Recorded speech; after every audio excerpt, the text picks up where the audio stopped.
Assalamualaikum warahmatullahi wabarakatuh. Nepangkeun wastapun Firly Indriani kelas 10 IPA 2. Di dieu abdi bade nyaritakeun dongeng anu judulna Kuda Hade Budi. Aya maung keur manggeus kolot katambah keur gering. Ngalungsar handapeun tangkal kai bari gegerungan. Sato-sato nu kanyariti manehna ngarumpul hareupeun maung nu keur gegerungan tea. Cek munding, sia make gegerungan rek nyambat ka saha, moal aya nu nyaaheun ka sia mah dasar sato jahat. Munding ngomongna bari ngagedil maung nu keur gegerungan. Sakabeh sato nu aya di dinya sareuri akei-akeyan.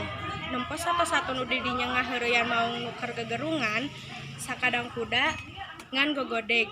Cek domba, kunaon sakadang kuda kalah gogodeg kitu, lain teh tasi belang ku sampean, lain baheula si belo ditekup tembal kuda. Kaula mah lain teu ngewa kana kalakuan maung teh, ngan waktu ieu kaayaan pan keur gering parna, manehna teh keur sakarat, sakedeung deui oge paeh. Kuduna mah sato nu keur sakarat teh ulah dihareureuykeun kitu, meureun cek batur teh.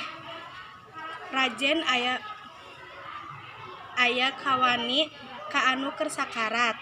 Saenggeus ngadenge omongan kuda kitu, sakur sato nu aya di dinya jempe sarta pating laleos kaleuweung deui. Pasan dina dongeng ieu jadi jalma ulah sok nganyenyeri ka batur jiga sakadang macan. Ulah oge ngabales kalakuan jahat ku kalakuan jahat deui. Kalakuan mah oge pasti aya balasana, jeung ulah ngan saukur wani kanu lemah wungkul. Mun sakieu dongeng ti abdi. Wassalamualaikum warahmatullahi wabarakatuh.